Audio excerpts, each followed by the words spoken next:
रिश्ता क्या, यही पैगाम देने के लिए हम यहाँ पर आए।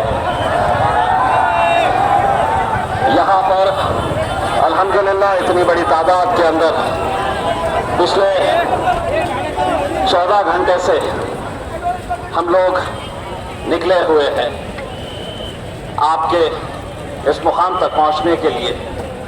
और मुझे खुशी है कि पुलिस ने कहा कि बस यहीं तक। हमने भी कहा तो ठीक है,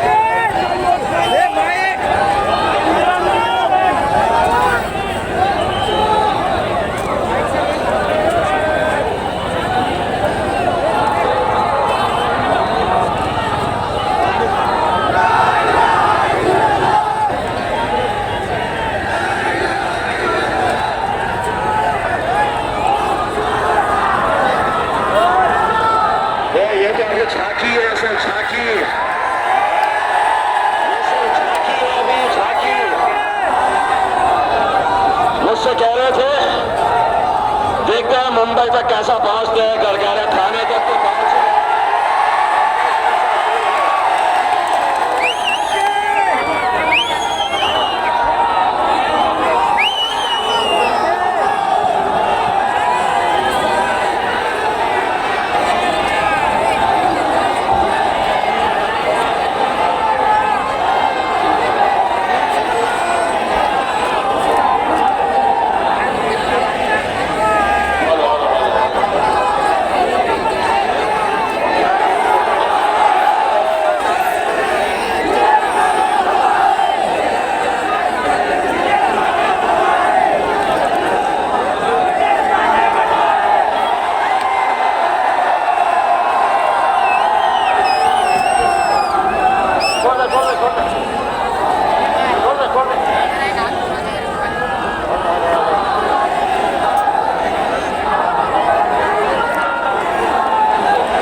बजना शुरू कर दिए हुए थे। बहुत बज रहे तो मैं सोचा कि चलिए अब बहुत हो गया है, बर्दाश्त करने का भी अपना, अब इनसे भी जरा फिर के आते हैं करके। अल्हम्दुलिल्लाह मैंने महाराष्ट्र की हुकूमत, महाराष्ट्र की पुलिस को 5 दिन का माहौल दिया था कि हम हर चीज बर्दाश्त कर सकते हैं, लेकिन हमारे नबी करीम सल्लल्लाहु अलैहि वसल्लम के खिलाफ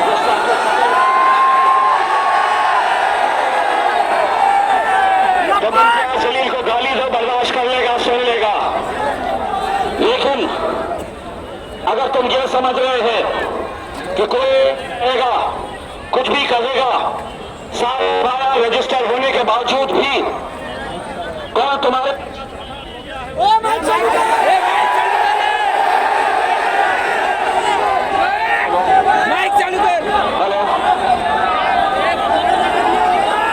दामाद बोलते हुए उन्होंने माइक बंद कर दिए होंगे उसके।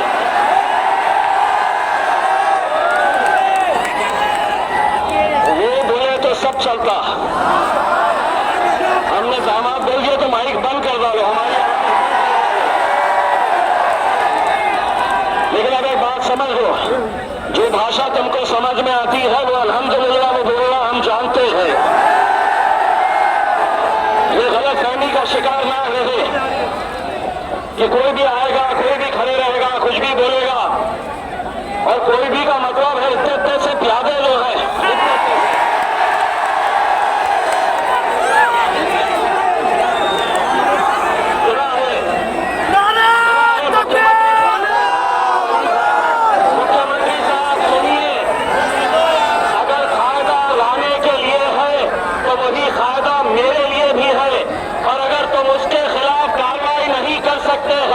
तो उससे खूबसूरत जबान मेरे पास है। अब आपके ऊपर है ये फैसला, या तो आप ये चिंगू मिंगू के खिलाफ कार्रवाई करें, वरना अगर हमने अपनी जबान खोलना शुरू कर दिए, लेकिन ना तो हमारी तहजीब, ना हमारी संस्कृति, ना हमारा मजहब ऐसी इजाजत देता है। ये मुल्क की खूबसूरती है कि इस मुल्क के अंदर तमाम जाति, धर्म और मजहब के लोग एक साथ मिलजुल कर रहते हैं, लेकिन ऐसे रामगिरी नाम के मवाली गुंडे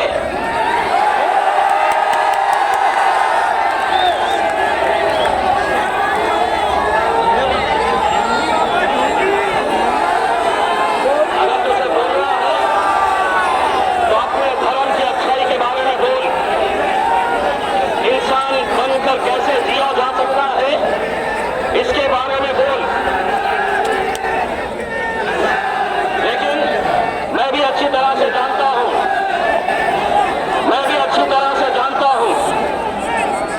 कि हुकूमत कुछ ऐसी साजिश रच रही है। वो चाहते हैं कि माहौल खराब हो, वो चाहते हैं कि कहीं ना कहीं कुछ गड़बड़ हो और वो अपने राजनीतिक रोटियां सेकते रहे। लेकिन हम उनसे पूछना चाहते हैं कि सियासत में तो मुख्यमंत्री, उप मुख्यमंत्री 5 साल के लिए, 10 साल के लिए बन सकते हैं, लेकिन तो महाराष्ट्र का जो नुकसान कर रहे हैं, जाति, धर्म और मजहब के बीच में दीवारें खड़े करने का काम जो कर रहे हैं, वो इस देश को, इस राज्य को बहुत महंगा पड़ेगा। हम जब आ रहे थे तो कल बहुत सारे अलग अलग पार्टियों के नेताओं ने, मैंने शुरुआत से कहा था कि आप तंजीमी जमात से ताल्लुक रखते हैं, किस मिली जमात से आपका ताल्लुक है, किस पॉलिटिकल पार्टी के आप नुमाइंदे हैं, कार्यकर्ता है, आप रहिए, हमें कोई एतराज नहीं। लेकिन एक मर्तबा जब ऐसी कोई हरकत होती है कि तुम्हारे मजहब पर, इस्लाम पर और हमें जान से भी ज्यादा जो अजीज है, जिसके लिए हम जान कुर्बान कर सकते हैं,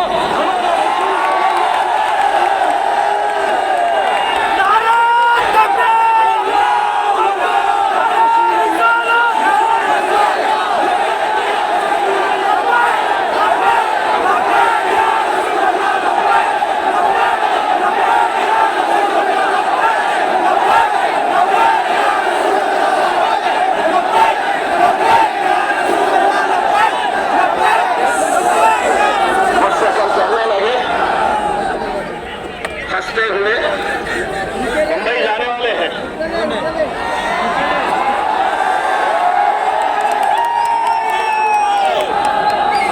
मीटिंग बैठी तमाम अलग अलग सियासी पार्टियों की, बोले सुबह 5 बजे ही पुलिस इम्तियाज जलील के घर को घेर लेगी और उसको बाहर भी निकलने नहीं देगी।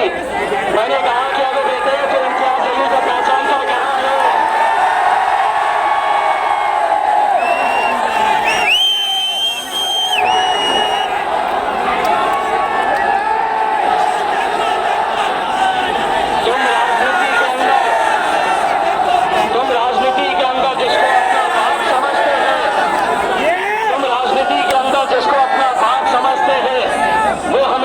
कहकर पुकारते हैं।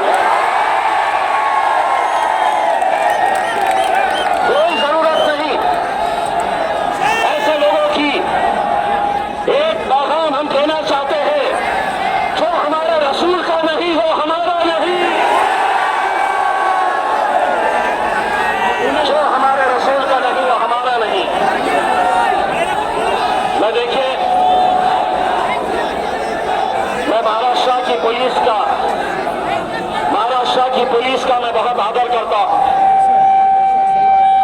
मैंने अपने जीवन में बहुत अच्छे अच्छे अधिकारी हमने देखे हैं जो अपने फर्ज को बखूबी निभाते हैं, लेकिन ऐसी क्या मजबूरी आ गई है कि किसी एक इंसान के खिलाफ 60 FIR रजिस्टर हो जाते हैं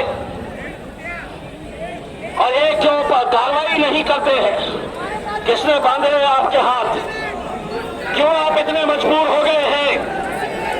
मैं महाराष्ट्र के IPS ऑफिसर्स को यह कहना चाहता हूं, जब ये वर्दी पहनते हैं आप तो एक शपथ लेते हैं और इस शपथ में ये कहते हैं कि हम किसी तरह का कोई भेदभाव नहीं करेंगे।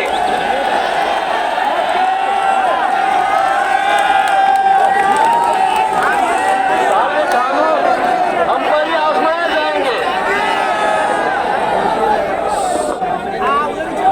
सारे कानून हम ही पर आजमाए जाएंगे।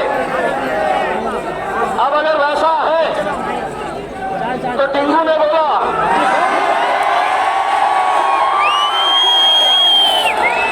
वो गुल्ली के इतना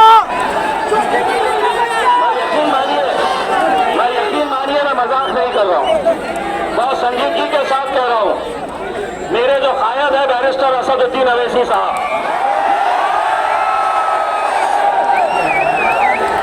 उनके पैजामे की साइज ये टिंगू से ज्यादा है।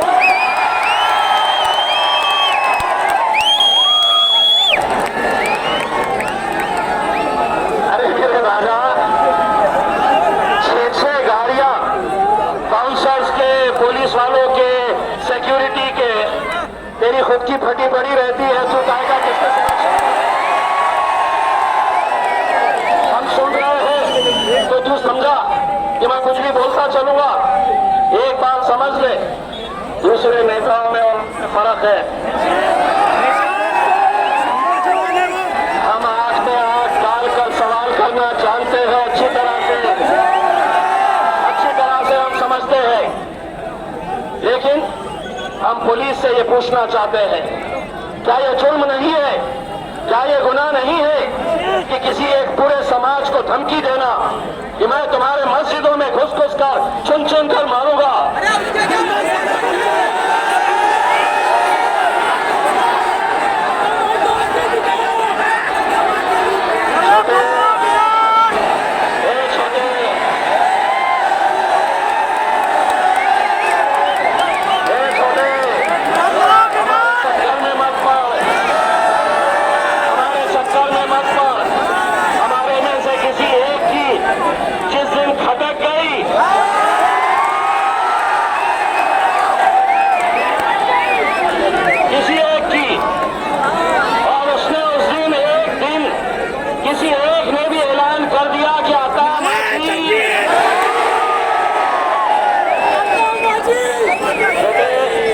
जिसको डराना है उनको डराया जाता है, जिसको डराना है। हम बहुत डरते हैं, जिससे डरते हैं पता है, बाकी किसी के माई का लाल में हिम्मत नहीं है।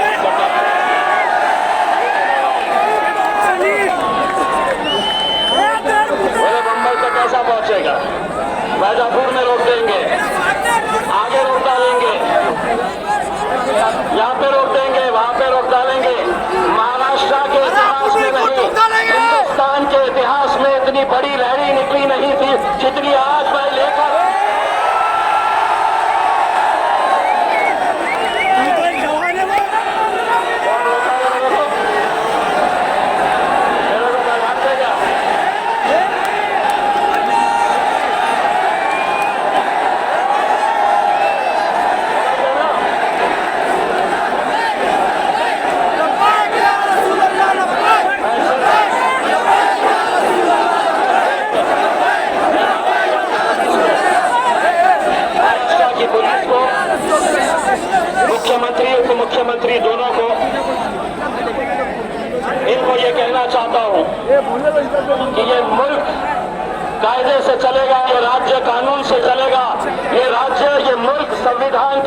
आणि दोघं भाव असा वाहून जातील. कशाला आमच्या नादात पडता रे बाबा, तू काम करत ना स्वतःचा. आणि पोलिसांना विनंती करतो, साहेब आम्ही चुकत असेल तर आमच्यावर कारवाई करा.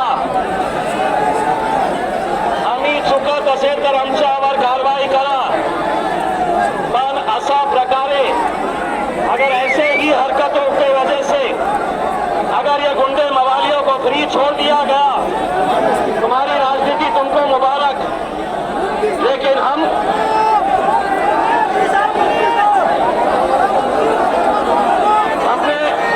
अपने आज जो निवेदन लेकर आए हैं, पूरे महाराष्ट्र से हजारों की तादाद के अंदर गाड़ियां लेकर आए हैं, तो उसमें हमारी 4 मांगे हैं. अगर मैं एक मांग मैं आपको सुनाऊंगा, अगर आप उसकी तारीफ करते हैं तो अल्हम्दुलिल्लाह कहकर हाथ ऊंचा करिएगा. पहली मांग हमारी ये है कि वो रामगिरी को गिरफ्तार किया जाए.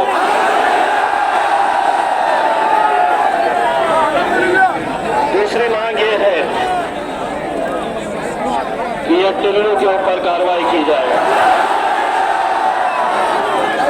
तीसरी मांग ये है कि हम इस मुल्क के अंदर, इस राज्य के अंदर एक ऐसा कानून चाहते हैं कि जहां पर कोई भी किसी के भी धर्म के खिलाफ, किसी के भी मजहब के, किसी के भी धर्म गुरु के खिलाफ, किसी के भी जिनको लोग मानते हैं, पूछते हैं, उनके खिलाफ अगर कोई कुछ कहता है तो उसके खिलाफ सख्त कानून बनाने की जरूरत है. और चौथी मांग, बताओ, हम अदालत से पूछना चाहते हैं या फिर मौलाना सलमान अजहरी साहब ने क्या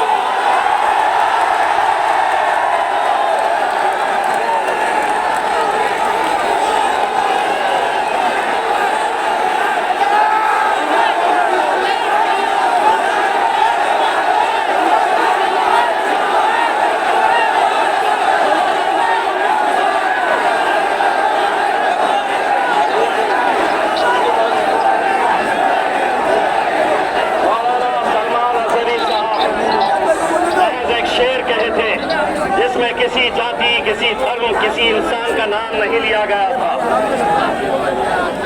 कुत्तों,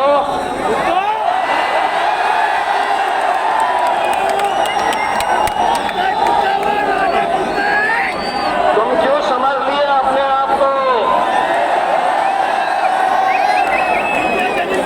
उनसे ज्यादा खतरनाक तो पप्पा बोलते हैं, उनसे ज्यादा खतरनाक बोलते हैं. अभी 25 तारीख के दिन हमारे रईस लश्करिया साहब के एरिया के अंदर 2 दिन के बाद बैरिस्टर असदुद्दीन अवैसी और मैं आने वाला हूँ.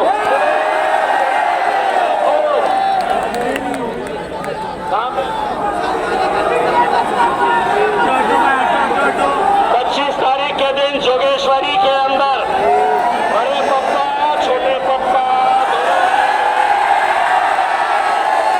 सबका हिसाब निकाला जाएगा. अब हमारा एक डेलीगेशन, मैं, आप यकीन मानिए, मैं उन तमाम नौजवानों का तहे दिल से शुक्रिया अदा करता हूँ. कोल्हापुर से, शोलापुर से, सांगली से, लातूर से, उस्मानाबाद से, नांदेड़ से, बीर से 800 गाड़ियां से, महज बीर से लाई गई थी. बीर से 800 गाड़ियां, परभनी, जालना, औरंगाबाद, हर जगह से रात से निकले हुए हैं नौजवान, रात से निकले हुए हैं. हर एक को ये था कि हमारे साथ चलना है करके. कोई खाने की फिक्र नहीं, कोई आराम नहीं. मुझसे किसी ने कहा कि आप 13 घंटे गाड़ी के ऊपर बैठ के आए हैं. अरे मैंने कहा, मेरी हबीब के लिए, मेरे